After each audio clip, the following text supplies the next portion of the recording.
Sakto morning. So, tapos na tayo magtanim ng Chinese pitsay. So, ngayon is unang pakain. Unang pakain ng ating Chinese pitsay. Siyempre rin sa ating litos. Again, routine yan. Paikot-ikot na nating papakain ng ating tanim. Pero, medyo matabang. Kasi yung ating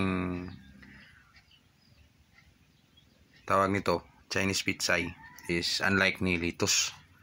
So yung timpla natin ni litos, ito yaramila, pakita natin. Same yan, no? Unique 16 ni Yara.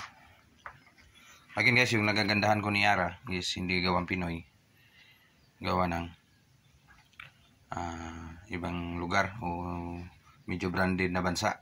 So hindi natin sila ma-promote rito, pero kaya natin silang gamitin yung mga produkto nila is domestic. So napakaganda sa ating Chinese pitsay kung makakain siya ng first pakain ng balanse na 1846 yung 18 nitrogen at 46 yung phosphorus. Maraming phosphorus, mas maraming ugat yung halaman. Unique 16 more on calcium. So ito yung silip ng ating fertilizer.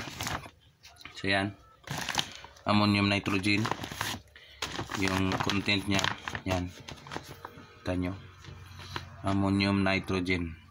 So marami siyang ammonium nitrogen na may nitrate din. So yung calcium nitrate niya is nandun na sa kanyang ito. So maraming calcium at balanse yung kanyang bigay. While si 18 is pinapukusan yung ugat. Yung ito ni Yara, pati dahon, pati tibay at ano ng halaman, pinapaigti niya o pinapatibay para hindi madaling mahawa sa sakit. So magkano ba o ilan ba yung presyo o magkano yung presyo nito? Again, yung presyohan sa amin depende sa lugar nyo. Mas mahal-mahal sa amin dito. So more or less nasa 2.7 o 2.6 yung per bag nito. 2,700 yung isa. Ito mas mahal si Yara, naka 2.7. So ito si si 2.6, mga ganyan. So ganyan, iba-ibang presyo sa ibang-ibang lugar. So first pakain tayo, again yung routine, kukuha at ibabad more or less 2 to 3 days.